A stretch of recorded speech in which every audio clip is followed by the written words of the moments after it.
Welcome back to Light Beyond the Ashes, the podcast where science meets spirituality and awakening becomes embodied. I'm your host, Amber Humphrey. There are conversations that inform you, and then there are conversations that activate you. This is one of those.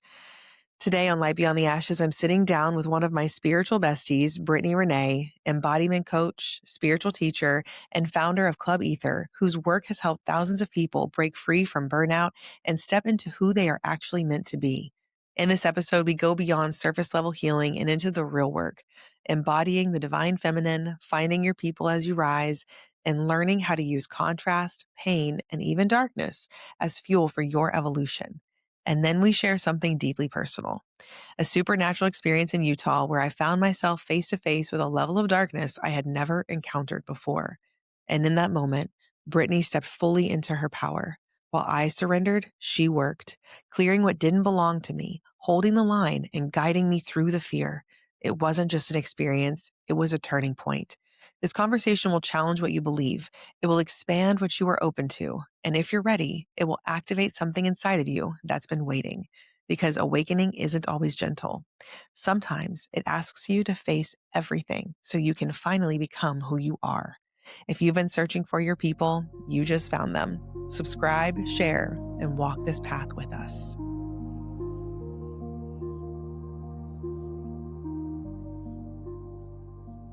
Welcome back to Light Beyond the Ashes, the podcast where we talk about all things spiritual. And on this episode, I am so excited to introduce yet another spiritual bestie. I have on the show the Brittany Renee from TikTok and Instagram. Brittany, I'm so excited to have you. I'm so excited to be here. This has been a long time coming. It sure has. Like, you specialize in the embodiment coaching and shamanic work, and I have a very deep personal connection to your work.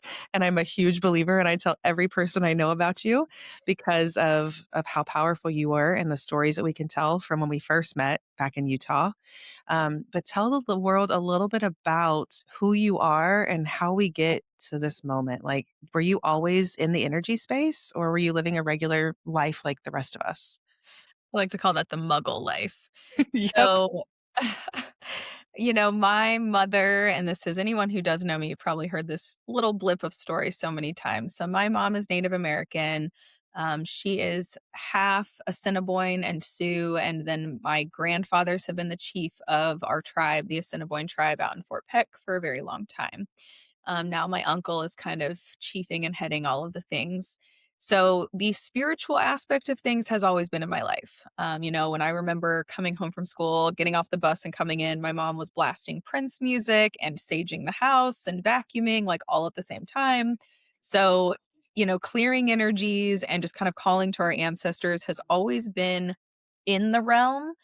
And when I was younger, I used to see dead people all the time. Mm. I would see people in mirrors, I would see images kind of walk by me or shadows walk by me, and I didn't think much of it for a really long time because I think, just assumed everybody saw that stuff. And when I was in 5th grade, I had a really creepy experience at the time for me. Now it's like I laugh at this being creepy, but at the moment I was coming home from school. I heard the shower on upstairs and I thought my mom was home. So I was just like, came in, made myself a little snack. And then I called to my mom because the shower turned off and no one was answering. And I was like, well, that's weird. So I go upstairs and there's like water in the shower, but my mom is nowhere to be found. And I'm like, Whoa. okay, now I'm starting to get a little freaked out more because I'm like, what's happening? I call my mom and she's not even at the house. And I was like, where are you? And she's like, oh, I'll be home in like 20 minutes or something. And now, like, that feeling when everything just drops to your stomach because you're like, there's either an intruder in the home or something weird is happening. No one was there. No one was there. We always used to hear people walking up and down the stairs, but again, never really thought much of it. I went back up into her bedroom because I'm like, maybe I just made that up. And I looked again, shower, wet, totally. My mom's been gone all day at work. When I walked back out, she had a huge mirror in her room and there was a black figure standing behind me. And I was just like, "Whoa, nope, done." Ran outside, sat on the front porch until my mom got home. And I was like, something is in the house. And we find out after the fact, like probably a couple months after that, This was probably 20 years before this. A husband had actually murdered his wife, and it was a whole thing in that house, which we did not know and did not really realize this Yeah. house was in this great part of town and was just sitting on the market. Well, now we know why. Now you know why. There was history. People, so of course we end up Oh in my that God. home. But my mom cleared it. And then I really, I go back to that because we shut our gifts down early, like for Mhm. one reason or another, right? Everyone's gifts are different. I have all of the clairs and I have for a very long time. But at that point, I was very like, no more. I don't want to see Mhm. him. I don't want to hear him. I don't have anything to Mhm. do with it. And at that point, I'm in fifth grade. So I'm what, 10, 11 years old. And flash forward, I'm still the one who has all of these very prophetic dreams, the ones who gets this gut feeling and then that thing happens. And I just always kept pushing it aside because I just didn't want that alive in me for the longest Mhm. time. When I got into college, it was so clear that spirit was just knocking to get back in. Like, please just be here. I was going to normal college. I went to Indiana University and I was just partying. I was in my like normal basic B life and there was this stir inside of me. And I think many of you who are probably listening to this have had this moment where you're just like, I am here for something different. Like I am here Mhm. for more than this. And you're kind of just watching this experience or you're watching the matrix, as we call it, playing out. And you're like, yeah, I'm like a player in this, but like I'm not at the same time. And I loved makeup artistry. That was a passion of mine. And I wanted to go to makeup school. And, the whole thing was do real college, quote unquote. Mhm. I ended up saying, screw real college 2 years in and was like, I'm over that. I'm going to go do makeup school. And when I made that jump, my whole family, number one, was like, what are you doing? Mhm. No one wanted to support it. I packed my car, straight moved to Tennessee because I had a job offer there. And I was like, I'm just going to go down there. This is how spirit works, y'all. You get called somewhere, you go, you make the jump. People are like, you're crazy. I Mhm. was not in Tennessee for more than 2 weeks. And at this job, these two girls come in and they're talking about makeup school. And I'm like, Of wait a course. second, you go to makeup school here? And they're like, oh, yeah, it's the Academy of Makeup Arts and blah, blah, blah. And I'm like, can I please get that information? And it was so clear to me. I'm like, I did not come here for this job. I came here to go to makeup school here because it's actually a like fourth of the cost of the school I was looking at. So I ended up going into that, getting a scholarship, doing the Academy of Makeup Arts, got my makeup license, all the things, did the country music thing in Nashville for a little bit. And then I booked New York Fashion Week. Again, this just fell in my lap in a way that was so spirit led. And I was Girls. always wanting to move to New York. So I was like, thank you, Sky Daddy. We have arrived. We are here. I packed my bag. I packed my makeup kit. I bought a one-way ticket. Family again was like, you're crazy. And I was like, I'm following the nudges. I'm listening. Mhm. I'm listening. Yeah. And, in Nashville, I started doing yoga. I started getting back into just mindfulness and Mhm. meditation and movement that was really conscious. And that was kind of my like foot in the door, I would say, back into the awakening of my gifts. And then I moving to New York, and the makeup mentor that I actually, again, met in Tennessee, and he lived in New York. I was doing this whole kind of competition thing in Tennessee. He was like, well, when you ever move to the city, hit me up. So I literally text him, probably 8 months after that and was like, hey, I got booked on New York Fashion Week. Like, I'm going to be up there. I'm moving there. So he took me under his wing as his assistant, which was incredible. And I learned so much. However, he was a psychic intuitive himself. And our second day on set, we were getting coffee and he's like, I'm so annoyed with you right now. I was like, I'm like, you know me now, right? I'm a very Yeah. like in my body, fully there. But me in New York in this huge scene, I was kind of like, oh, like, why are we mad at me? And he's like, I had a session with my psychic that I see and work with, and she talked about you 80% of our session. And I was like, what? He's like, yeah. So we got into my stuff. And then she's like, who's this girl that you're working with? And he's like, oh, she came from Tennessee, but I think she's like a Midwest girl. And she just went on and on and on and was like, she has gifts. You're supposed to help her activate, like all of this. So that day when we got off of set, we went back to my tiny little 600 square foot studio apartment that I was splitting with Oh an my God. amazing roommate. And we sat on my bed and he's like, all right, we're going to do a meditation. And it was the first time that I had ever seen with my third eye through the veil that I clearly remember. And he had us astral above New York, and we were like moving through all of these different spaces. And I was like, this is so cool. We end up coming out of it, and I'm like, that was like 20 minutes. We were in this meditation for almost 2 hours. No And way. it was just like time just flew. And then this is his personality. He was just like, okay, I love you. Bye. See you later. Like, see you next time. And You're I'm like, "You sitting just there and rocked I'm my like, world." yeah, wait, what just happened? And I then I'm now down the rabbit hole. I'm like, all right, Abraham Hicks on repeat in my Yeah. ears, like all of the things that I could possibly read, study, all of that. I'm like, I want to know everything about energy and psychic Mhm, intuitiveness and all of this. So that was kind of where I came back online was New York. mhm. Ended up moving to California, did the makeup thing out there. Something called me back to Indiana, which I swore I was never coming back to. Newsflash, I'm still here. Um, and ended up becoming a mom. And when I was pregnant with my oldest, whose name is Phoenix, by the way, which is in itself a whole story, which is for Yep. another time. Mhm. Um, I was traveling and doing makeup. I had built an incredible career. I started a makeup academy here in Indianapolis. I was training people, certifying people, was still traveling, doing commercial work in New York Fashion Week, had been a thing I started flying back for. And I'm sitting there and I'm like, there's no way that I'm going to be able to be the kind of mother I want to be and also do this like travel thing for very long. Mhm. Uh-huh. And I tried. I think for the first like 6 months of him being here, he was still on the front pack or in the back of me and I was still doing work. But I was like, I just kind of want to like be mom. I want to focus a little less on pushing myself into all these other spaces. And so I'm like, what can I do that's similar to this? And here goes the other spirit nudge of coaching. And coaching, this was back in like 2014, 2015. Coaching was just kind of becoming like a Mhm. life coaches were a thing. And, like it was becoming more accessible online.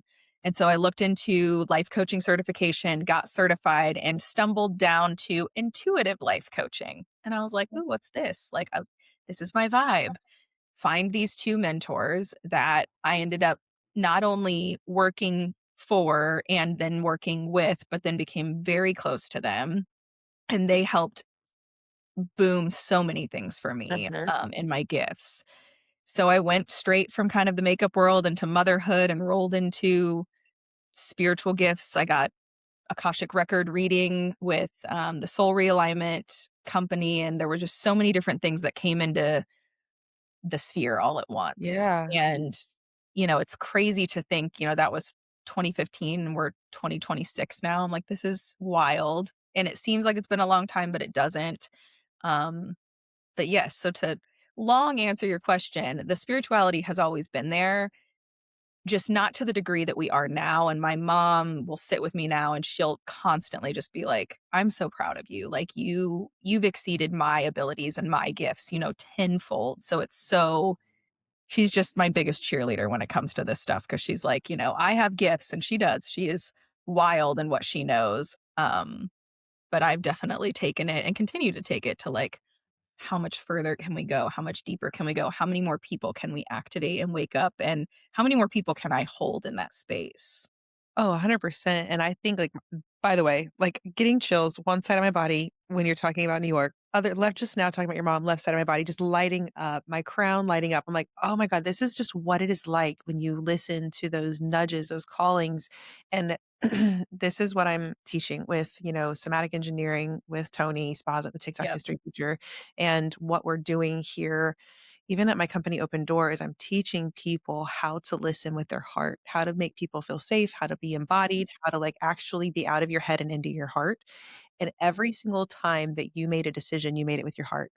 because you had every person telling you logically, oh, you should do this. This is what the next step should be. And you're like, no, I'm going to keep doing this because I'm feeling called. And it's like, I think if we could all just realize that we have like this beautiful, gigantic heart vortex that is here to guide us through our intuition.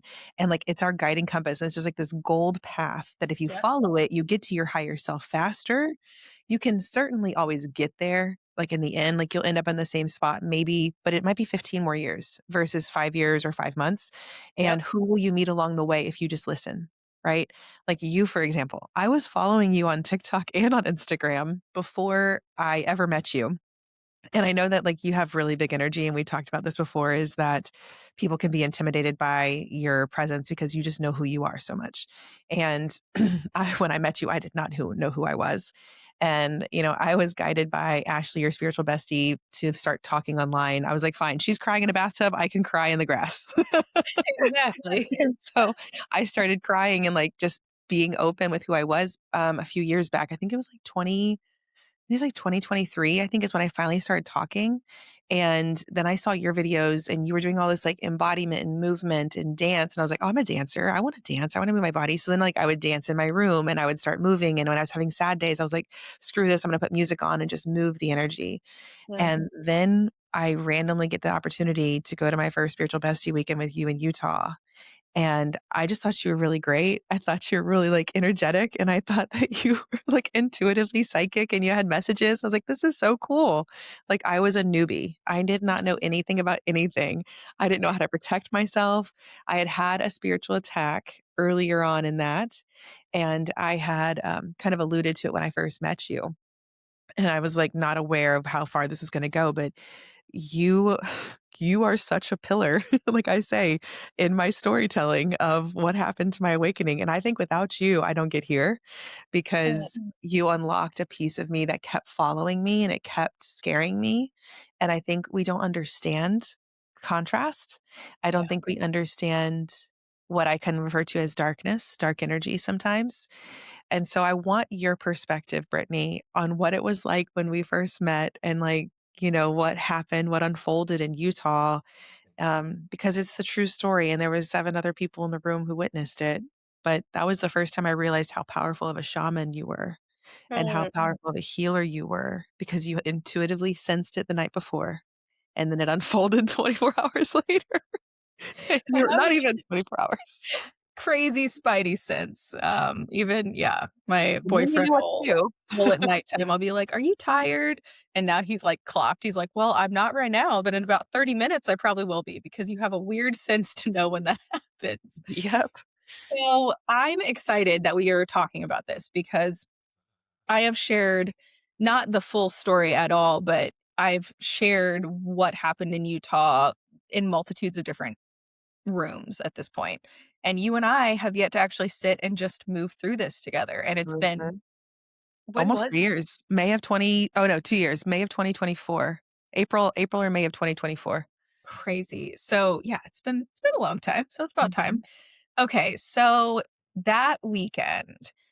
So Ashley, spiritual bestie, just to shout out her for just to be and talk about, she found me apparently really early in her journey and Mhm. she had this whole belief system that spiritual people, and I'm saying this with air quotes for those of you who are listening to this and not watching, spiritual people have to have dreads and not shower and like have all these crystals all over them. And she's like, then I see you and you're like blonde and wearing jewelry and makeup and you look so pretty. And she's like, I'm thinking, oh my gosh, like I can be a normal person and be awakened. Mhm. And so it's so just I'm filled with gratitude hearing anybody who's been following me because when I'm just sitting on my phone and like talking to the screen, right? And then I'm like, ship it out, send it. Yep. As a creator, and I know you get this now, like I just don't think about it. I'm like, I just send it and this is what I was told to say today and here we are.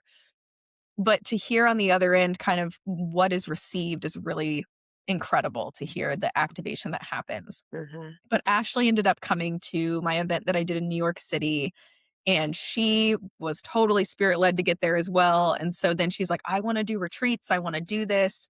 And I told her, I said, let's do it. Like, if you tell me you want to do something, I am the person. I'm a projector in human design, and I am Aquarius and Scorpio rising. So I am like, we're doing the thing. Mhm.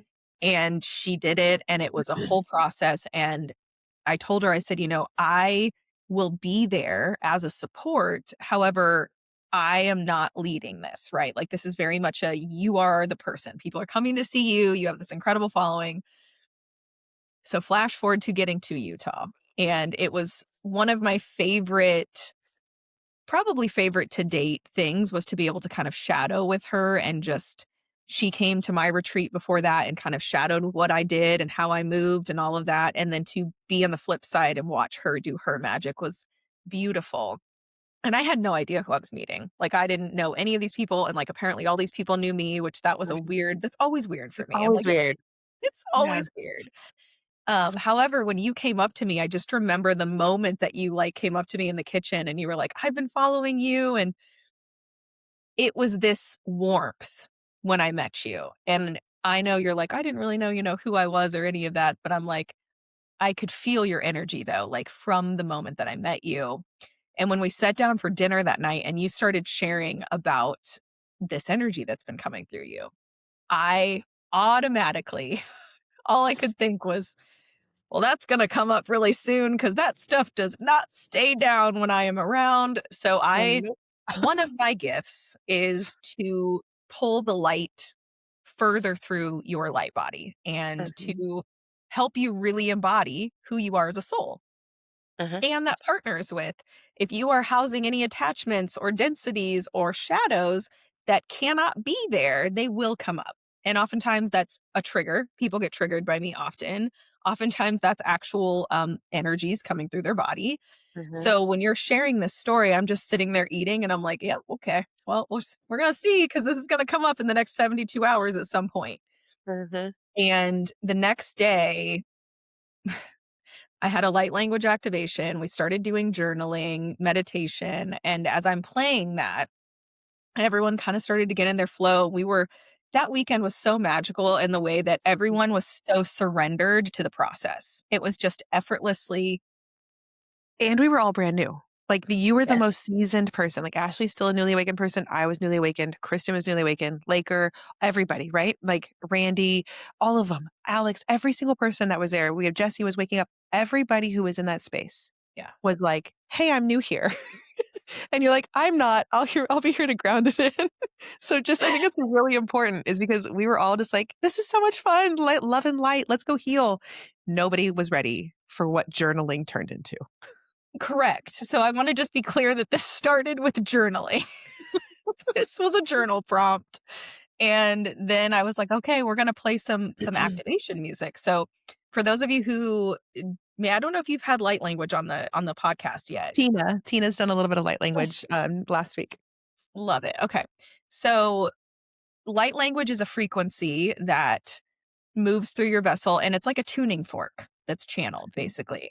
So I started playing that and people start going into kind of energy work and some people are going into like a whole experience and it's becoming we're no longer journaling. We're like people who know Reiki are doing Reiki. People who don't even know what they're doing are just getting up and feeling spirit move them to certain places in the room. And I'm watching you because you had mentioned, when energy comes through me sometimes, I think you called them chicken arms, but you were like, Chills and chicken wings. I call it chills and chicken wings. My arms, my head do a little right. tweak, and I'm like, "What the heck was that?" So I saw you starting to activate and I was like, okay, but I just had a close eye because I'm like, okay, well, let's see what are we playing with here? What's going on?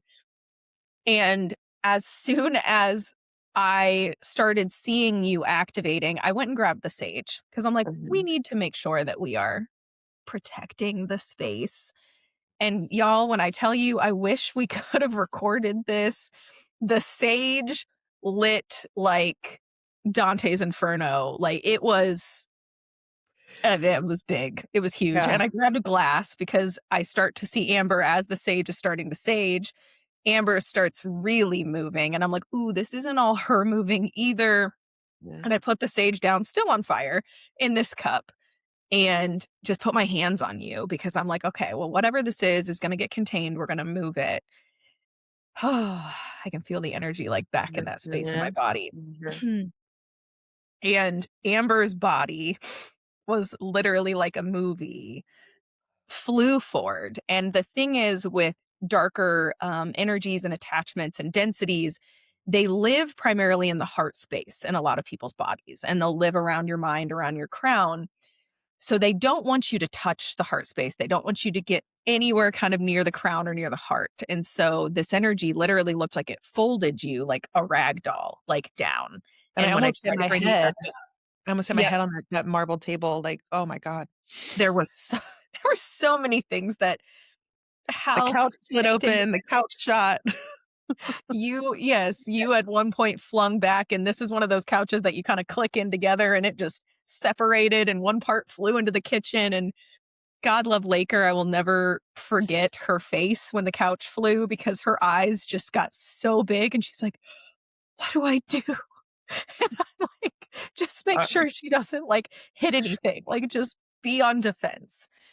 And we'll skip through all the other details of this, but long story short, the moment with you in that all of that really comes to my consciousness whenever I think about this is this energy was trying to basically dim your light, right? Was trying to take your light, was trying to cause so much fear and like just havoc in your system. And I mhm. remember when you flipped into like you had control, I locked eyes with you. I get chills every time I say this. And I just looked at you and I'm like, I want you to go into your light body. And I want you to turn that light as bright as you can. And I don't want you to worry about anything else because I've got you. Like, trust me and we're going to make this move. And you just had like the biggest kind of like surrender that I've seen in a set of eyes ever. And you were like, okay. And you closed your eyes and just went in, and it allowed this energy to come out. If you hadn't had been as trusting as you were with me and with just what was happening, we wouldn't have been able to complete this total alchemy in your body. And so, we move this energy out of you, and Kristen, God love Kristen again, newbie, doesn't know anything that's going on, watched this energy pull out of you. And the portal that I had opened, like we threw it through and then it tried to come back and almost slam your head again into the ground. I knew that all of this was happening, one, because I know our contract was that this was going to trigger awakening in so many people at once, right? Like you can't be Mhm. in a room that this happens and leave being like, yeah, that's not real. It Right, doesn't it doesn't happen. right. And it actually instilled a knowing in everybody there. Number 1, that energy is real. Number Mhm, 2, that protections are needed.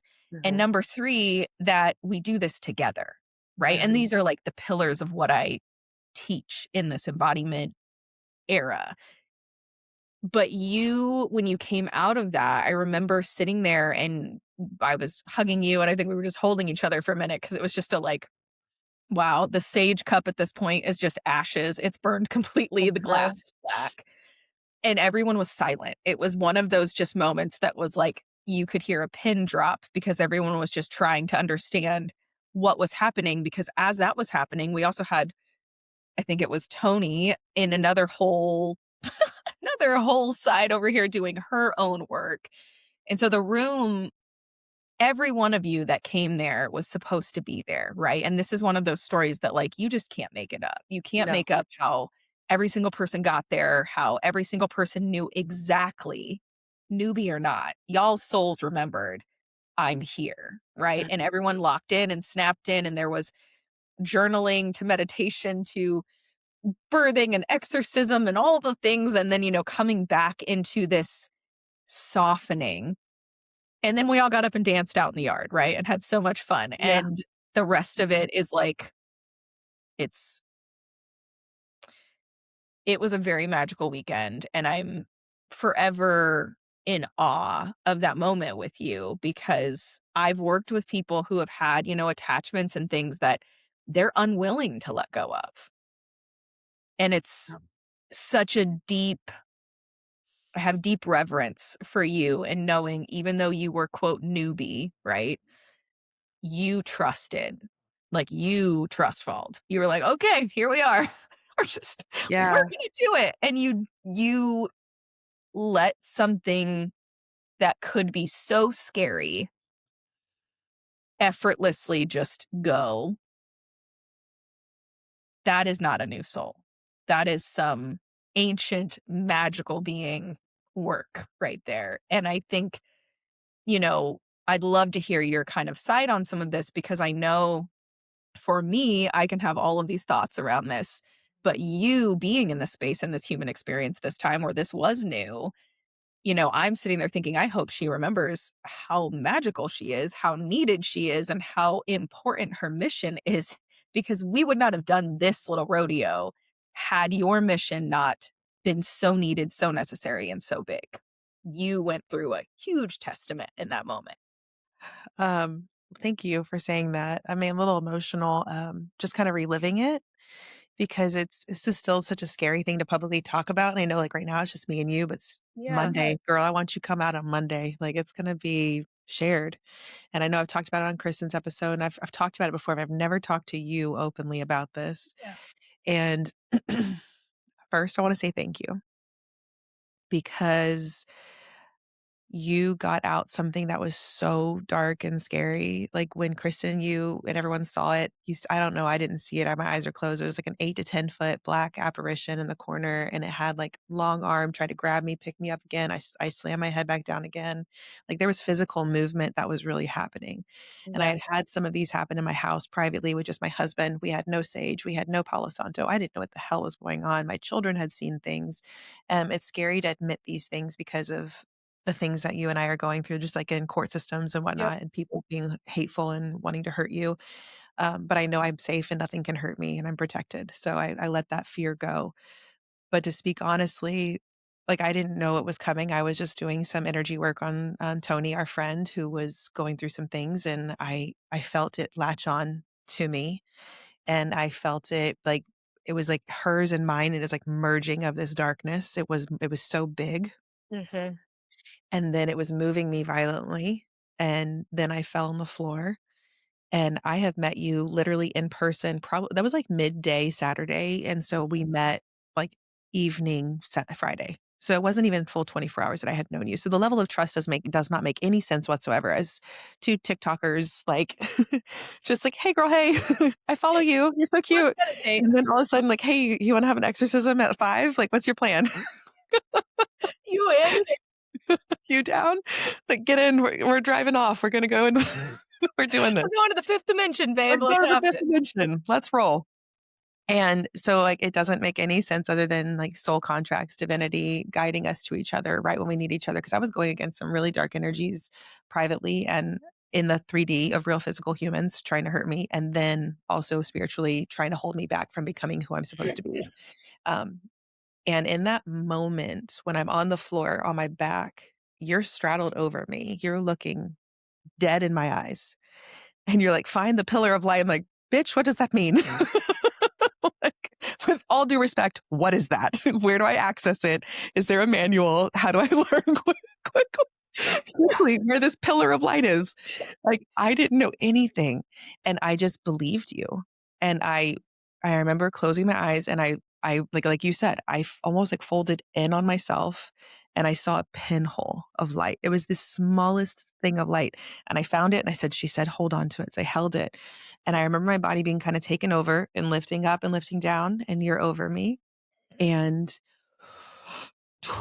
um, at one point in a not so nice voice, I come up and look you in the eyes, and it's not me. And it said, "You can't have her." And Mhm. you said, like, "Hell, I can't." And you started doing all your beautiful energy shamanic work, and you were calling on Yeshua, Jesus, and light beings, and then you're like, "F this, I'm going in." Hecate, like, I don't know who all you called in, but you were calling in, like, dark goddesses and just, like, powerful energies, and that it did not like it. So it was almost like you called on the light and the dark. You're like, "We're gonna tag team this." And I don't know in a second if you wanna kinda talk more about why you did that, but when you did that, that was the moment it fled and jumped out, and then I, like, fell to the ground, hit my head really hard, And I just remember like crying because I was so scared. And I looked at you and I was shaking and I was like, that was so scary. That was so scary. You're like, yeah, but you're safe. And I literally was like, you're my angel. And I felt like I remembered you in that moment too. Like I didn't feel alone anymore. I Mm. remember Randy was over there grounding in the corner, and then Laker, oh, God bless Laker and her experience. She was chasing trash around down that was rolling around the ground because HOA people at this Airbnb showed up. Like, it was comical. It was like the most insane thing that ever could have happened. People are crying. You know, I think everyone was too stunned to speak for a moment after the dust settled. And then we put on This Is What You Came For and like lightning. And we're out in the grass and we're dancing and we're just like joyful. And how we alchemize that fear, because it could have stayed fearful. We all could have just been like quiet and shell shocked and looked at each other like, now what? But we didn't. You're like, now it's time to dance. Let's go. And I was like, what?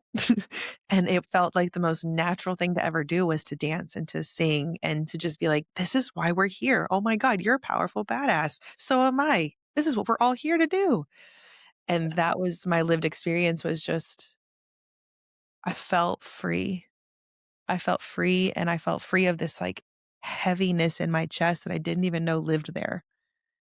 And all of you got me through that, but you were the physical person right in front of me that anchored me into my body. Mm. I get chills every time I talk about this. You know, so the dark and the light, I do think is something that I'd like to touch on just for a beat, because if you are listening to this or watching this and you have never experienced, which probably most of you have never experienced this Mhm. sort of an event, it is a lot of masking and mirroring and trickery and all of the things. And, I've actually done exorcisms and removals prior to this. And it's why when, this energy looked at me and said, you can't have her, I was like, yeah, well, the hell I can't, because you're not going to live here anymore. And I feel very confident in my abilities to do that work. Now, I first called because I knew your connection and I knew how connected you were with spirit. So I was like, okay, let's try Magdalene and Yeshua and some archangels. Like, we'll start there. And that energy, so I see, one of my gifts is seeing light bodies, energy fields, and the energetics that are happening around us. So I saw that darker energy kind of look and straight laugh at, like, oh, we're bringing in Jesus. Like, okay. And it Mhm. was just kind of pinging through your light body. So I was like, well, that's not going to work. Right. And so I automatically first called in Hecate, and then I also called in Kali, and I called in Lilith, and I said, I need all of you in the most sovereign protected forms to come through Mhm. and mask me. Because the other thing is that my light is normally what triggers these things to come out, because it's like, ooh, feeding source. Like, can Mm. I go over here? Right? No, you cannot. And when you call into veil while you're doing work, what happened was I called those darker goddesses in, and that energy then came back up and was like back in the face, and I pulled it, and it had a split second of, oh, that is not who I thought it was, right? It was like, oh, I'm meeting someone who's kind of near my darker energy. Oh no. And when I pulled it and threw it over into this portal that I had opened and had portal keepers there, the full body of the being was still there, but the arm just straight extended out and grabbed you. And I mean, when I say, I'm so glad your head is okay, because it had you by the hair, it looked like, and it picked you up and just dropped you, because as soon as I saw it grab you, I had to like push it back and close all the things up, right? Because Mhm. my immediate was like, okay, it's out of you. Now I'm going to make sure you're okay. And that thing was like hell bent to try to be there. So there are times when you do deep shamanic work that you do call in darker energies, and it isn't always the light that can pull some of these things through. So when people are in this, like, it's all love and light and everything's all bubbles and rainbows, I'm like, I mean, sometimes, yes, and I Mhm. love that energy. However, if you are here to be an awakened being, there is a shadow side of this that you don't have to play in, right? Like, Mhm. not everyone is here. I am here to be in that shadow, very aware of that. Not everyone is here for that. However, it is really important for you to understand that it is real, right? And it can attach and do all these things. And sometimes you have to call in some beautiful, powerful, darker energies Mhm. to work with you, right? Kali is one of those energies. If you guys know who Kali is, she's often shown as like this big blue faced woman that her tongue is sticking out and she has heads of men on like on spears and she's got skull necklaces and all of that. And she looks intimidating. However, she is the protector of women and children. And she is the one who's like, you cross me the wrong way and you're no longer here. Mhm. And, you know, there's so many different layers that play into this. However, we have to just understand, right? So if any of you are newbies here and you're listening and you're like, I don't know, that's kind of scary. You don't have to play in those shadow realms and you'll know if you're supposed to or not because you'll be intrigued by it and you'll be called to it. Yeah. And if you're not, that's okay. But at least know someone who does play in that realm It's because, real. like we're talking about here, sometimes we come in handy. I will say, like, it made me a believer. Like, this is really, really happening because I think a part of it is I'm losing my mind. I'm going crazy. Like, when you have an awakening experience, it's a very out of body experience. Like, you are now completely inherently different. Mhm. And I think that you start hearing, like, I have all the clairs as well, the clairvoyance, clairaudience, claircognizance, clairsentience. And when you were not tapped into that one day before, and then an awakening for me in a split second happens, and then all of a sudden it's there, and everyone around you is like, "Wait, this is definitely different. What's happening?"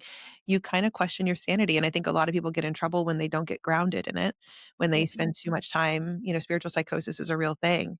And so I was, like, always trying to, like, learn and, like, what's happening, but then, like, stay grounded. And then I would just keep getting these spiritual attacks, and it was very, very, disempowering.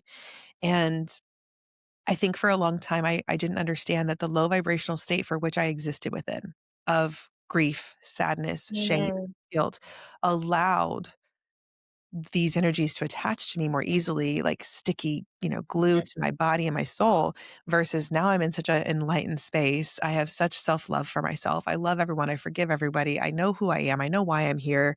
I know what I am. Mhm. And I feel like there's not the capacity for it to attack me anymore because I'm so protected in my own divinity and my own gnosis. And I set that protection around me and my own light body, my Merkaba of golden white light that I step into, the armor of God, however you want to phrase it. Like, I now know I'm shielded and protected. Nothing can hurt me. But Mhm. when you're going through a spiritual awakening in the beginning and you're so scared, everything is so new, how in the heck do you avoid these types of things? Like, what can people do to protect themselves when they're healing, when they're awakening? That's a really great question. And, my answer has yet to change that if you are going through an awakening process, find tribe, Mhm. find people who are also going through this, find a mentor. We learn together, and there's a lot of things we can learn on our own, right? Watching podcasts like this one, listening to Abraham Hicks, listening to Joe Dispenza. It's like there's so many flavors now of spirituality and science and awakening, and that's all great to do on your own. However, when we meet other people who are also awakened, what happens, especially when you meet them in person, online is also beautiful, but if you have the ability to have these people around you, your energy field starts to interact and sometimes bump and mesh with other energy fields. And when that happens, I have my own system of codes in my field and in my body. So when you and I are together, our codes and energies get to touch and mesh and kind of it's this beautiful like computer system to computer system being like, "Ooh, what's that code? Ooh, this is cool. I want that code. Well, I'll Mhm. give you this code if you give me this code." And it's literally like this swapping that happens. Yep. And it's very I say this in a sovereign space too, right? Because it's like our higher selves always, when you get to a certain understanding and frequency, we always wanna help somebody, right? It's like, if I can help you, please, because we all have gone through darkness and we understand if I can help you take a shortcut, like, please, I will help you. Yeah. So, mentor and tribe, huge. I, was intuitive and I would have dreams that would come true and I would start to channel before I even knew what channeling was. But I did not get here without many mentors and many other spiritual beings who were before me in the awakening and after me in awakening, because we do this together. And, the big thing that the collective has been dealing with is divisiveness, right? It's the Mhm. entire, I don't even want to say the word, but system. Mhm. That's all I'll say. Yes. The Yeah. entire system is running to pin parties against each other, people against each other, men versus women. This is Mhm. right, this is wrong, right? It's everything is to try to divide. And so the revolution is finding unity, finding love, finding understanding and compassion, and also finding people that are wanting to change the consciousness here because I know on this podcast y'all understand. We are here to change the planet. We are here to change the vibratory rate of this planet. We were literally called here to do that. This is what we came for. And that song was put on after the whole experience. And the reason I called us to dance is because we are in a human experience right now and we are supposed to be human. So, as much as we're supposed to be etheric and spiritual, right? Y'all, please, if you're in the beginning of your awakening, also know you are here to have joy and have fun and play and sometimes do nothing and waste time and just be in your experience. And you at every moment have the ability to be like, oof, that was a really dense moment with myself or with other people. I'm going to go dance now. Yeah. I'm going to go be silly for a minute because that needs to That was shake. a lot. Yeah. And I think it's so crazy because it's like we live in an infinite now. That's all Yes. there ever is this infinite now moment forever and always. It always was, it always will be this infinite now moment. Past and present are illusions of our mind, right? They're just thoughts for the future of what we think can happen. And I know that those of us who have clairvoyance, we have visions, we see things, but it's when people choose their highest version of themselves. That's the vision that I will see.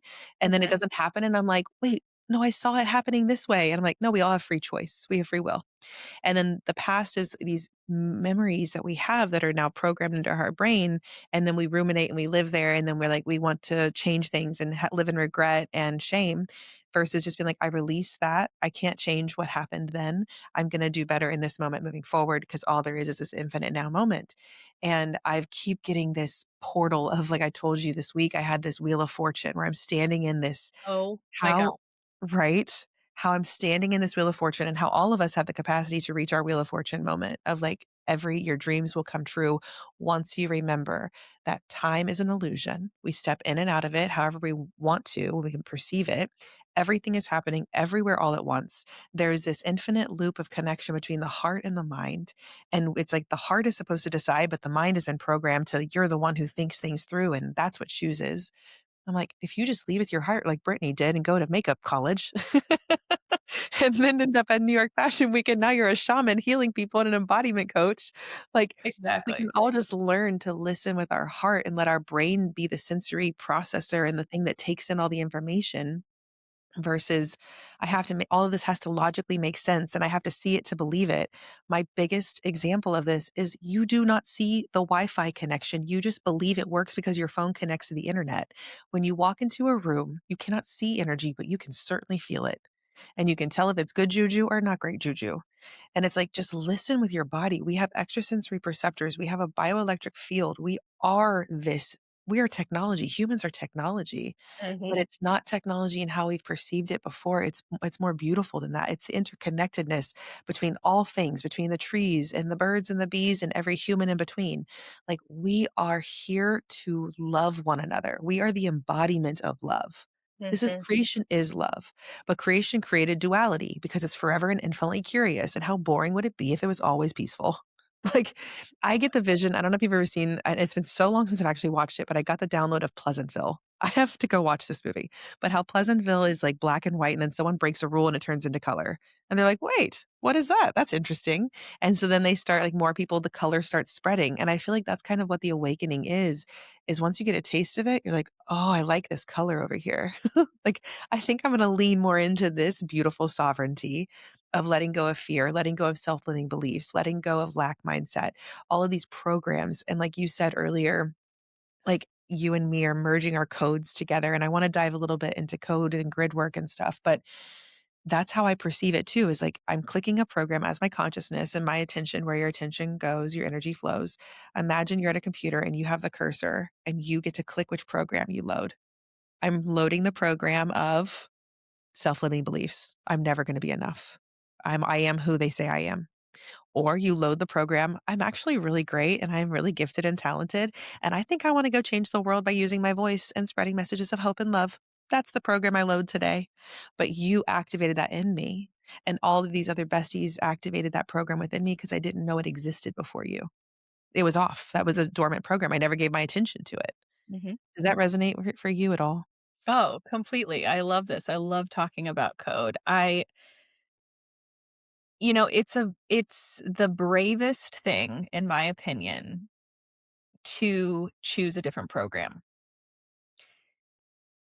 Uh-huh. Many, many people know at this point, with the amount of consciousness that we do have on the planet right now. Many people know that our reality is built by our thoughts, right? Our thoughts create our reality.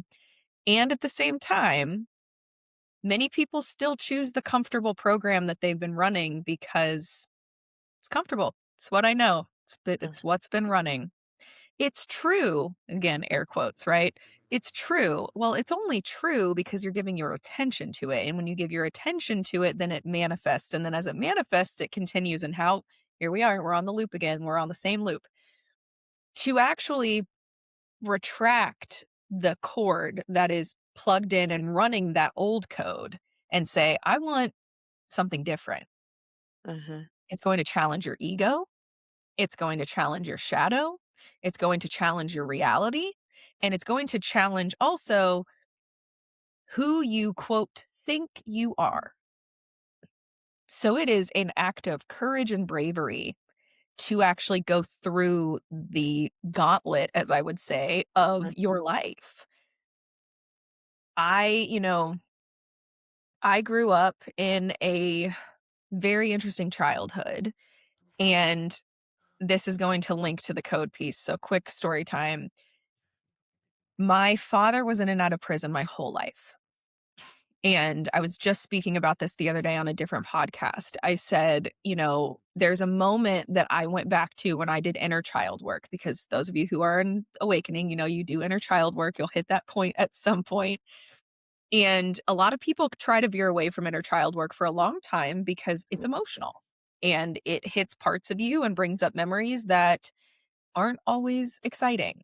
Uh-huh. And there was this one memory that every time I went back into inner child work came up over and over and over. I was in third grade. It was the first day of school. We were driving to school and cops pulled my mom, my dad, my brother, and I over at the front of the neighborhood. And my brother was in like kindergarten. He was still in like a little booster seat. And the cop pulled my dad out of the car, put him in cuffs, and he was off. And my mom, of course, starts like crying and having this whole moment. And I vividly remember watching her go from like the tears to like,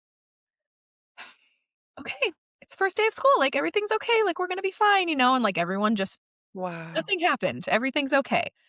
And just get to school and like all's good. Mom picks us up, and that moment, that like probably minute and a half, 90 seconds imprinted in me until I was, I'm going to say about 30, Wow. 31, when I got into deep inner child work. And the practitioner I was working with was like, what was the moment that you felt you had to like be strong for everybody?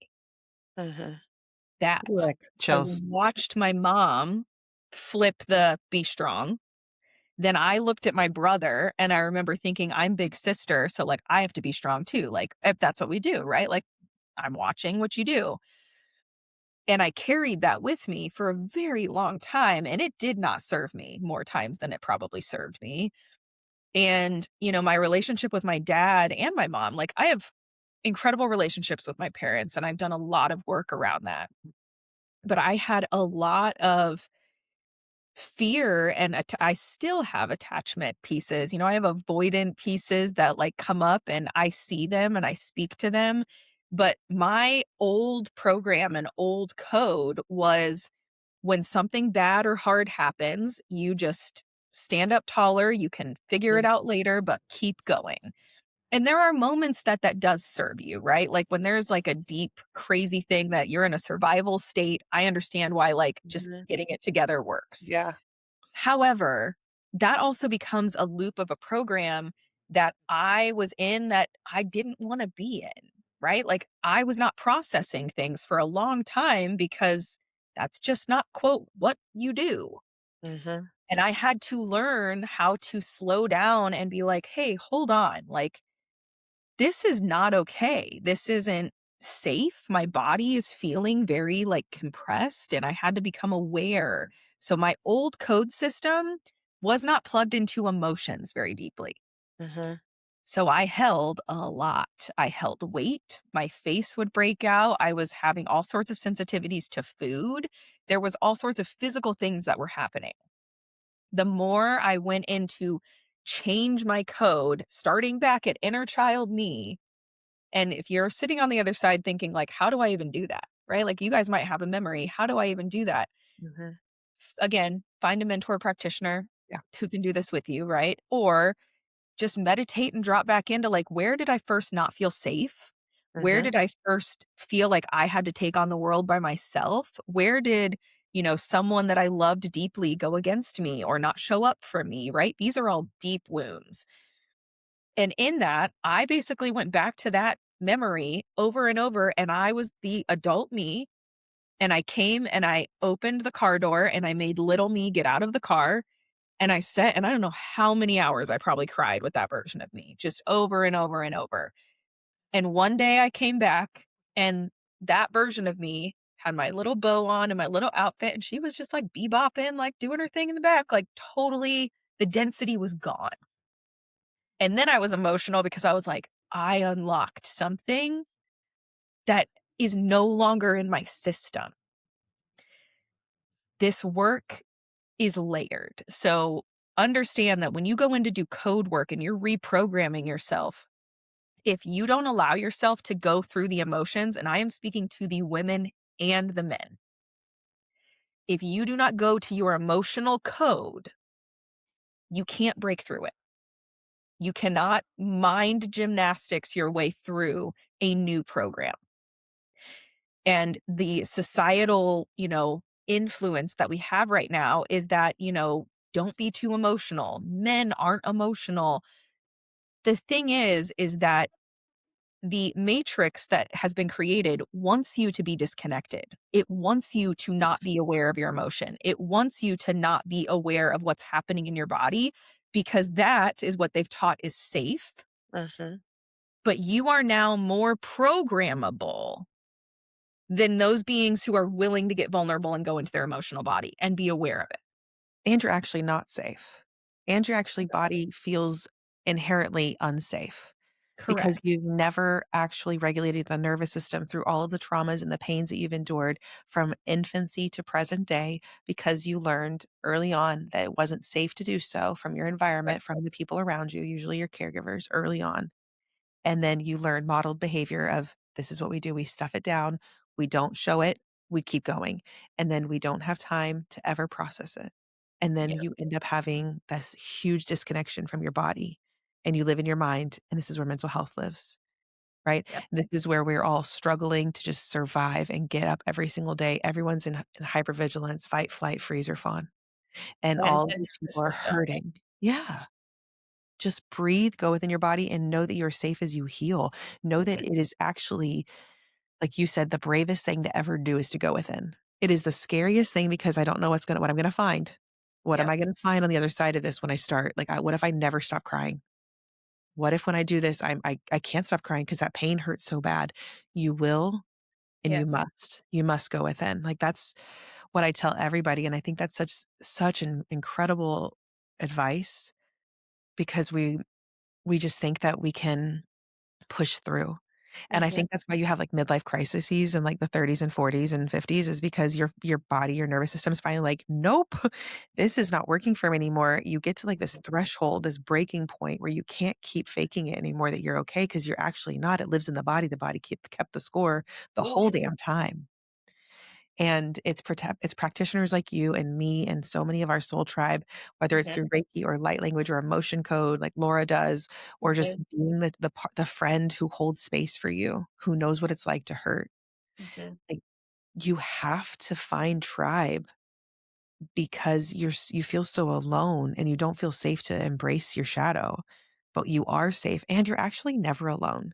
Like, I found an army of angels in my bed in a fetal position on February 2nd, 2023, and I recorded it. And like, you hear me say, there's an army of angels here and they're telling me I'm safe and I can breathe. And I hear my body in the recording. I say, I soften and I'm like, all my muscles in my body relaxed. And I didn't even know I was bracing. I didn't even know I was holding that much tension until Mhm. this spiritual divine energy washed over me. I was like, no, baby, you're safe. And I was like, Mm. oh God, what does this feel like? Like, it's such a jarring experience to feel safe in your body as you heal.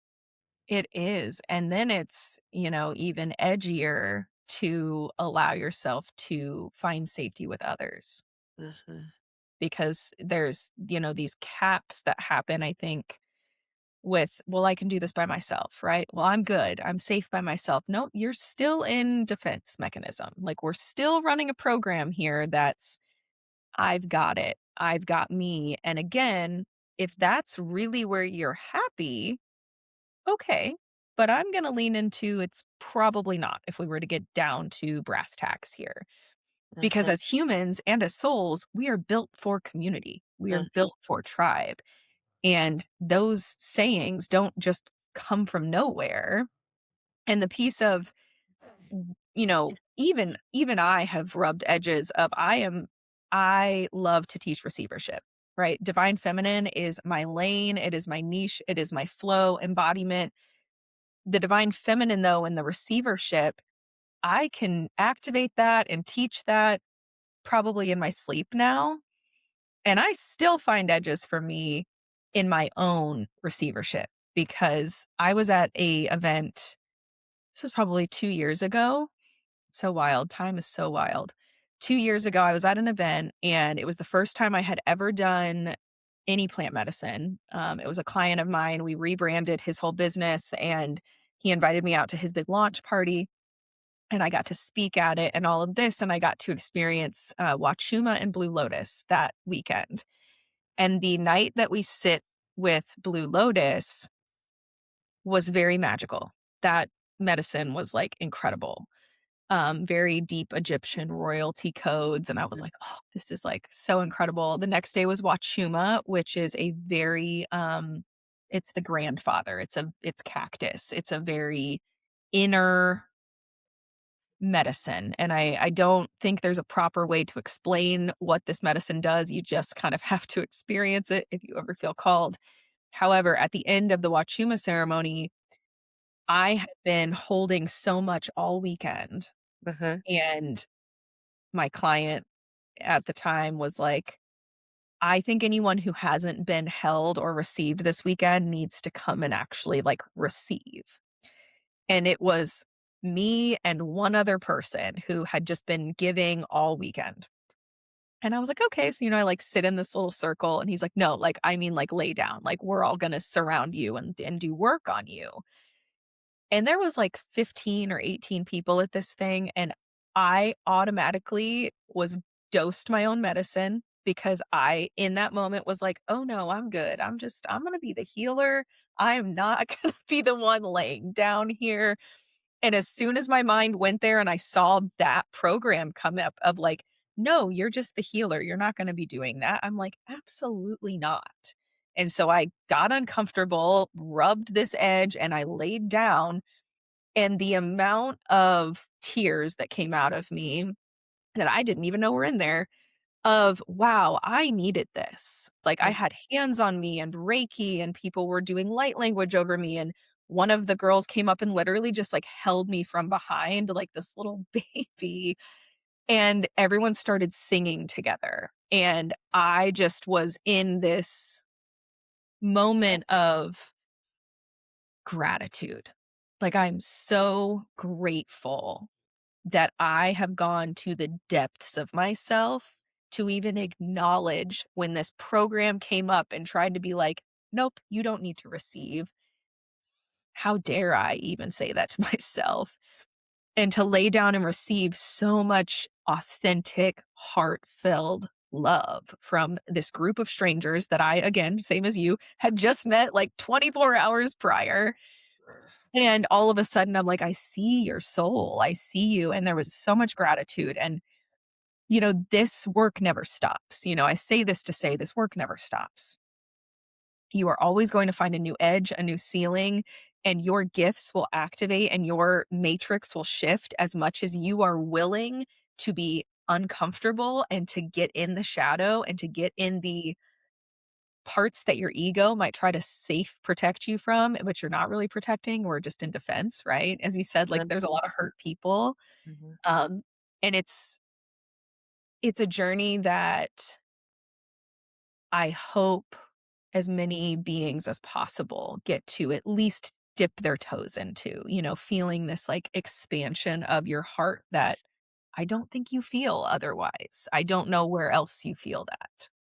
I mean, I just got full chills the moment that you said, like, everyone that put the hands on you and they started singing, like, the power of frequency too. Mm, The power of what that felt like in our bodies, like, even in Indianapolis when I was working on people the whole weekend, like, I loved it. I was like, "Oh my god, this is so much fun. Here's my tuning forks. Here's my, written vagus nerve stimulation. Here's, what it's like to regulate your nervous system." And there was that moment after the cacao ceremony when we all kinda just started partnering off, like, everyone just, like, working on individuals, and I was face down on the ground, and I was in so much back pain.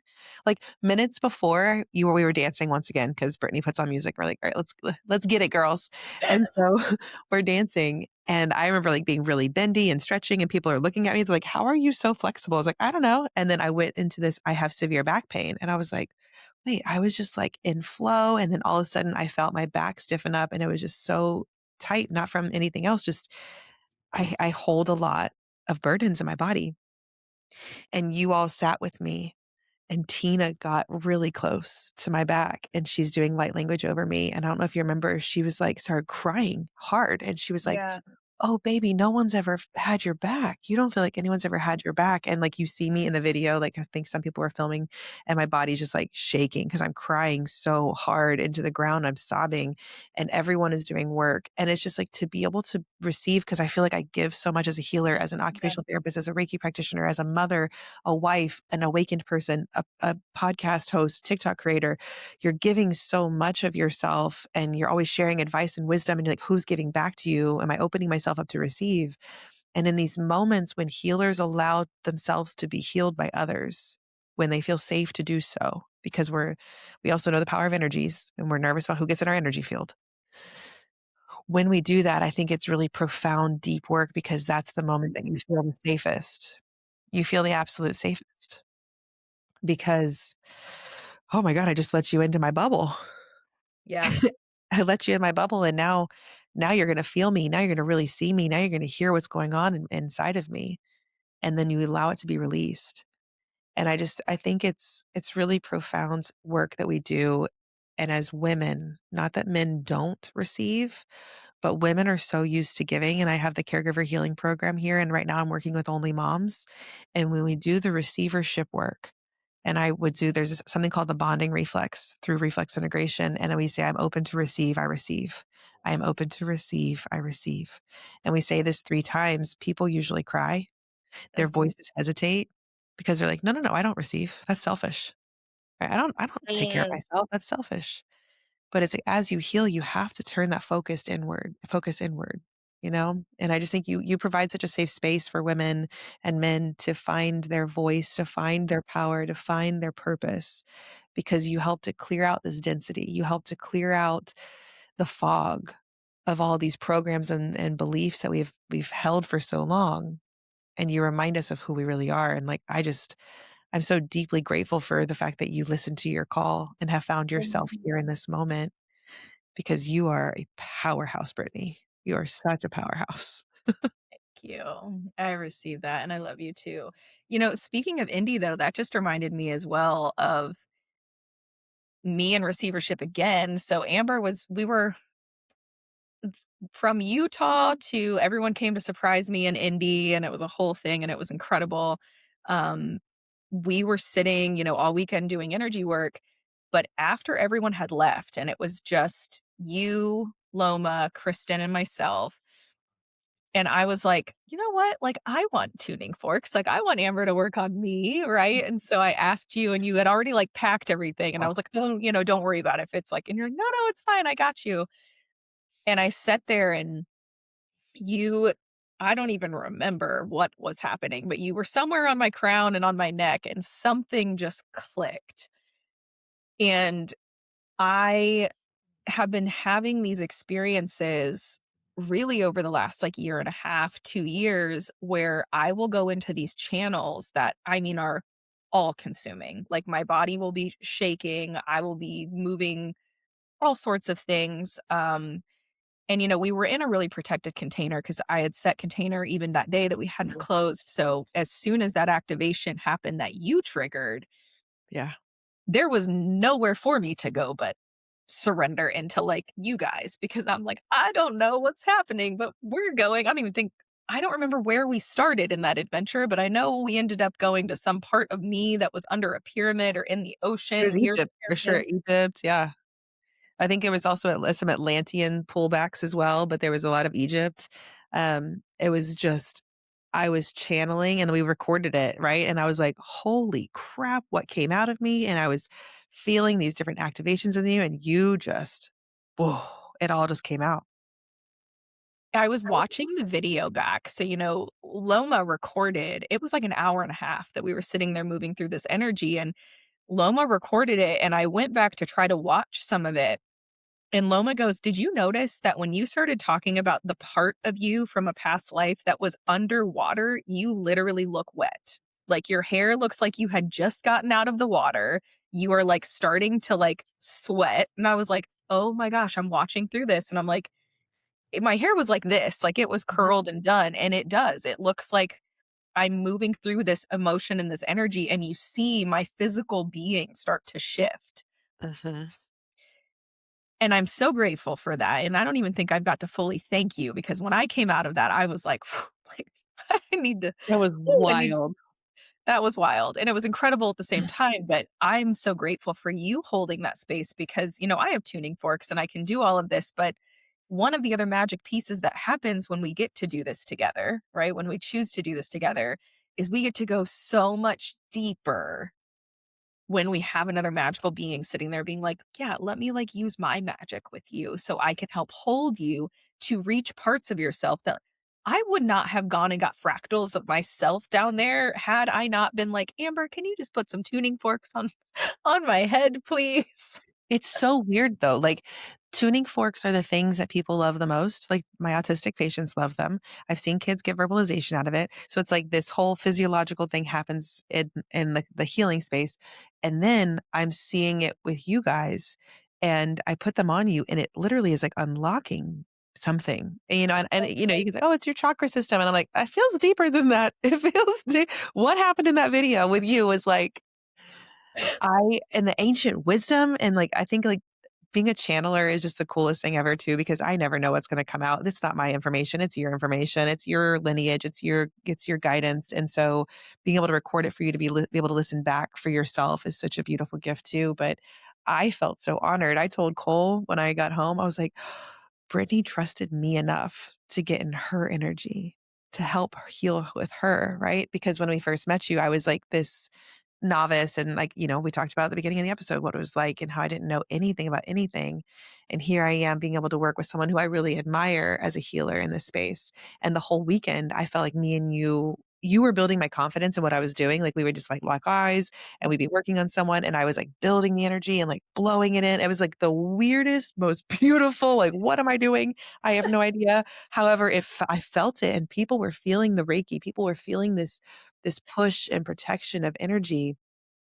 And I was like, I love working with Brittany. That was the most fun I'd had was just like, I don't know, like, and like me and you, like right now, if people are not watching, Brittany's wearing this gorgeous white shirt. I'm wearing my black shirt. I'm blonde. She's brunette. It's like this beautiful, like We have the yin and duality yang, going. the duality. But in that moment, in the healing sessions too, it was this duality. And each of us brought something so unique to that weekend, and everyone was so powerful and so embodied, and even if you weren't yet embodied, it activated you to be embodied later. And Right. so I think that that was the coolest thing is that there's no one who's better than or ahead of, or, there's no hierarchy here.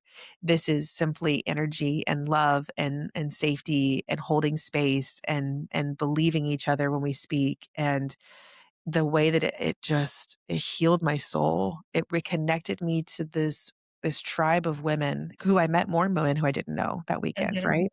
And I was like, "Oh my god, I love you too." I'm like, "Yeah, more Pokemon, please." Like, how many spiritual Pokemon can I gather? More Pokemon, please. Oh my gosh, I'm stealing that. Gotta catch them all. Like, like I'm obsessed with the people who I have found on the internet and who make me a better person or Mhm. help remind me of the person I always could have been, but I wasn't yet. And it's like, it's just such a valuable experience. And I don't want anyone who hears some of our stories of like, of embracing the shadow and going into the darkness to be afraid because we came here as humans to experience contrast. Yeah. Like we're in a duality plane. Like I think us wearing black and white is so funny because it's like we are a duality plane and you can experience joy and grief in the same 5 minutes, Mhm. right? You can experience the highs and the lows in the same day. But we're physical beings who have the sensory perceptors to be able to navigate that. But if we're just light, not just light, but if we're only in this light realm, you don't have that physical understanding of what it feels like to be a human. And I think that's just what you said earlier of yes, we're supposed to be ethereal. And I think a lot of us want to do spiritual bypass and just be in the good place already and not do that work of what our souls came here to learn. This is a good reminder of the importance of being a human, like the Mhm. human connection, the friendship, the love, the shared experiences, the adventure. It really is build your own adventure. What do you want to build? You are Harold in the purple crayon. What do you want? Go build it. Go draw the life you want. No one is holding you back. Exercise your free will a little bit more because our free will is usually like, I guess I just wake up and I guess I just go to work and I, sit under fluorescent lights all day in a box. And then I go home and then I feed my kids and take a shower and go to sleep. And I guess I do that again and again and again until I die or Well, not. you don't. You And don't. this is making a segue into something I was just thinking as well that I wanna just touch on, for those of you that are in your healing process, your awakening process, whatever we wanna call it, right? There's so many trigger words and buzzwords. I know that I have beings and souls come into my sphere and they're like, I want to do what you do. And I'm like, cool, we can turn Claire's on, we can help you remember. But at the same time, like my code is my code and your code is your code. And we need both codes to be like Mm, beautifully working here on the planet. yeah. But a lot of the question for especially super new beings that maybe this is the first time you're watching Amber's podcast, and maybe this is the episode that you end up on. And when you're here, I think you can hear these stories and be like, wow, how do I get there? Like, how do I Mhm. do that? How do I meet these people? How do I, whatever? I'm not a content creator, right? I'm not in these realms. Like, I do work a corporate job or I live this normal, like, 9 to 5 type of life. And then I am a parent or a partner or whatever. I want you to know that at this point, the good news is that there are so many different tribes and outlets, and use your discernment, please. Even if you think you're not intuitive, but something rubs you wrong, go the other way. Mhm. Find the person that feels good with you, but just get in the rooms. just get in the rooms, because I had a client who came to her first retreat, and I remember she had a complete breakdown. She broke down crying because we were doing this edgy kind of thing for a lot of people of, I want you to go back to back with a partner. Everyone had a notebook, and I want you to tune into their mind and their energy field, and I want you to write whatever it is that's there. And I watched her just shut down, go in completely like, I don't know what's happening. And I sat with her and she just started crying and she's like, I don't see anything and I don't hear anything. And everybody's writing and I'm just not supposed to be here. And like, maybe I need to leave. And I was like, absolutely not. Like, Mhm. this is the moment where your program is trying to tell you this isn't you. You're not safe. Your ego's like, run, all of this. I said, you're actively in a breakthrough moment if you will just let it move. Yep. And so she sat there and finally, I was like, took her through some breath. We did some nervous system, like just reset. And I just was like, hey, what is the first thing that you hear? What is the first thing that you see? Do you feel something? And I just kind of brought her through her senses. And I think she ended up getting like 5 things on the paper, which incredible, right? Mhm. Now today, she will channel, hear things, go up, and she's like, "I don't even know what I'm doing, but I'm just feeling like I need to put my hands here." And I was like, "You're doing exactly what you need to do." We activate and you get in these circles, these spheres, and these places by just getting uncomfortable and going to be with people or getting in Mhm. a community or doing a workshop, right? Something like that. And proximity helps you more than you know. Like, so much more than you know. And speaking of Indies weekend, we were in my studio and we were all doing all of this energy work, and Jen was there and Jen was going through a whole process. And Yep. at the time, my boyfriend Corey was there and he had come to just support and be a part of like the sound bath and all of that, which, as we know, if you guys haven't caught on, right? Sound baths and all these things turn into a lot of energy work and it just Yep. happens. But he ended up leaving when we were working on Jen, I think. And it's been such an incredible thing to watch his process. Mhm. Because when we first met, he knew that I was intuitive and spiritual and all that, but he's like, these girls who say they're spiritual, like they just collect crystals and they're kind of weird and like whatever.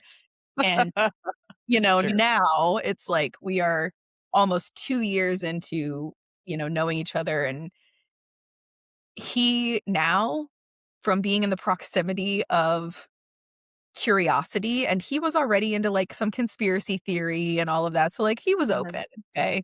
But it has come to the space where he literally has a pendulum and dowses like all the things now and is tuning into unlocking his chakras. 2 nights ago, actually, he was like, "Do you think I can work on you?" I was like, "Go." Corey, snaps, my dude. How far Like, you've come. because I think there was like 2 chakras that were just not open. I was going through a whole initiation. Mhm. So he got his pendulum out and he's like doing the things and he just starts to put his hands and starts to pull things. And I'm telling you, he has no training on anything. Okay. This is just he's trusting what he's feeling, sensing. And then he checked again and everything was open. And I was like, see, you could do it. And he's like, you knew I had this, didn't you? I was like, I sure did. But I have been patiently waiting. And it's so funny to think about, like, I just had that vision. I'm like, he was there and was so like, okay, this is too much. I'm leaving now. See you later. Good. To now I'm sitting here and I'm like, he could literally go in that room and now be like, hey, I can help you learn what dowsing is and talk about energies. And I can actually do this, right? There's such a beautiful process that can happen if you just allow yourself to go into some Mhm. stretchy spaces Mhm. and be near the proximity and the energy fields of other people who are awake. We Mhm. we connect each other at soul level in such a magical way. And so many people are coming online right now, men and women, that I am so excited. Oh, I'm so excited too. And I love that for Corey. I love it for you to have that supportive partner who understands you, supports you. I just feel like we're going through so much as a collective. And it's so supernatural. Like, who knew? Who knew? This whole time? Who knew? And Brittany's over here like, yeah, my ancestors kind of knew. And you have got the natives who are here with us. You've got our ancestors who are with us. You've never been alone. And I think that like it's just a beautiful moment on earth to watch consciousness expand and contract and rise and fall. But knowing that as we continue to heal our own nervous systems, like this is why I always say, like, when I heal, you heal, and when we heal, we rise, because it is the alternating current. It's my light triggers your light, which triggers that person's light, and it continues. And that's the grid work of why none of us are all together. If all of us could be in Texas, I'd be so excited because I could just hang out with my besties all the time. But I'm sorry, you're in Wisconsin, you're in Indianapolis, you're in Utah, like you're in South Carolina, you're all over the country, you're in Michigan. Everybody is just spread out, and it makes me sad, but we're activating people in different grid lines, right? This is why we're spread across the world, but as we do so, our light spreads and our pillars of light help to ignite other people's pillars of light. And you reminded me that I even had one. I didn't know I had a pillar of light and a light body inside of me. I was like, B, what is that? And now I use my pillar of light for the greatest good of myself and for all others. So Brittany, I always wrap up with this question: is what piece of advice do you have for the collective who is awakening, who is intrigued in this, who might be experiencing some things themselves? What piece of advice do you have for them? Do the hard thing, do the scary thing, and know that you cannot mess it up. I think you were speaking, and I'm not sure if we were recording yet, but we were talking before we got on here about this navigation system that's within ourselves. Mhm. And I tell people, I'm like, you have an internal navigator that's a magnet constantly trying to get you to your highest timeline, constantly trying to get you where you need to be. And there are many moments the further down this journey that you're going to go that you'll hear something or you'll have a crazy idea or something will come in and you will look at that thing, that nudge, that leap, and you have two choices. One is to be like, you know what? Why not? Let's go. Let's do it, right? I'm going to jump. I'm going to trust fall. And when you trust fall, you actually get rewarded most of the time by skipping many chapters you don't necessarily need to do. Or you say, that's insane. Why would I do that? You're not in the trust part yet, and that's okay. But then you're going to continue to go through some chapters to help you gain trust. So maybe at the next point and pivot and why in the road, you choose the trust to kind of bypass some of the things you don't necessarily need. So when you do the scary thing, when you do the hard thing, you can't mess it up because even if you go the longer road, your navigation system will always keep doing it. If you imagine you put a map in your car, right? You put in the address. What happens if it says turn left and you turn right? It reroutes you. It Mhm. continues to reroute you and you might take the longer way, but you're still going to get there. That internal compass never leaves you. It never turns off.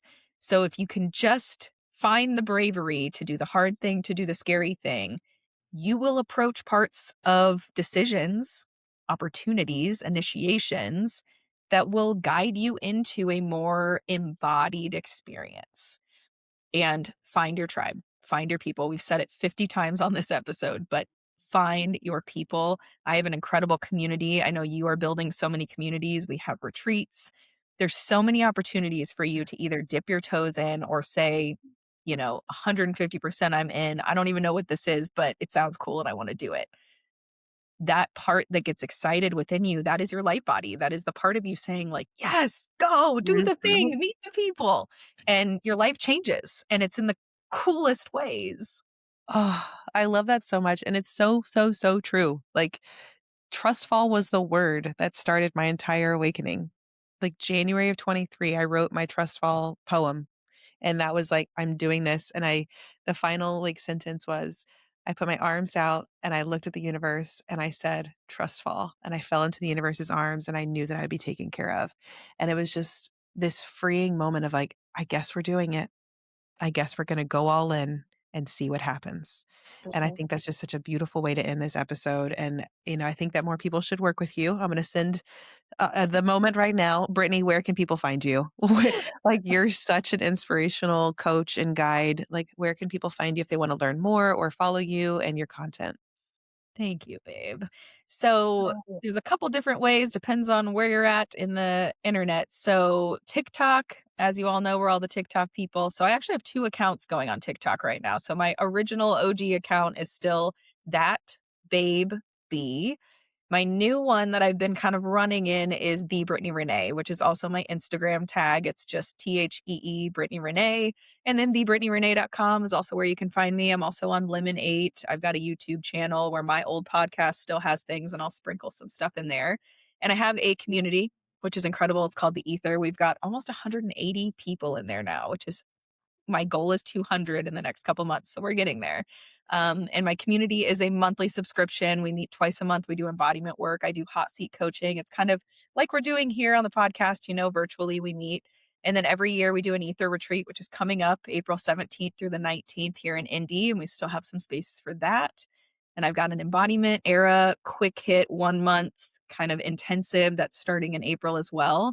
And there will be more things coming up that are in the works right now, but I don't have specific dates for. So those are all the places.